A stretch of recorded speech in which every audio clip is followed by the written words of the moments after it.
দর্শক, আমরা অত্যন্ত দুঃখের সঙ্গে জানাচ্ছি বিএনপি চেয়ারপারসন ও সাবেক প্রধানমন্ত্রী বেগম খালেদা জিয়া আর নেই।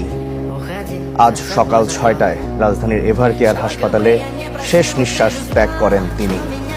গত রাতে তাকে দেখতে রাজধানীর এভারকেয়ার হাসপাতালে যান দলের ভারপ্রাপ্ত চেয়ারম্যান তারেক রহমান।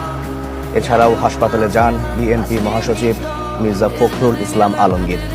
এর আগে হাসপাতালে গিয়েছিলেন খালেদা জিয়ার জ্যেষ্ঠ পুত্রবধূ ডাক্তার জুবাইদা রহমান, বড় বোন সেলিনা ইসলাম, ছোট ভাই শামীম ইস্কান্দার, তারেক রহমানের মেয়ে জাইমা রহমান ও আরাফাত রহমান কোকোর মেয়ে জাহিয়া রহমান।